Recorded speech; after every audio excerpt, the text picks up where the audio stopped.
আমাদের প্রভু এক নবীর উম্মত, জীবন বিধান এক, ওই শিবানী কোরআন।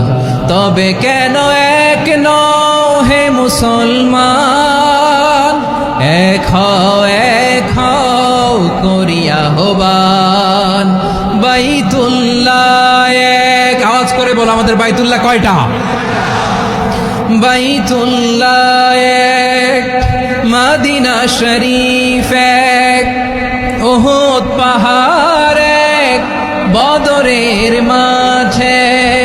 একটা তো জীবন আর মরণ যে একটাই, একসাথে মিলে মিশে একটাই প্রাণ। তবে কেন এক নও হে মুসলমান, এক হও করিয়া আহ্বান।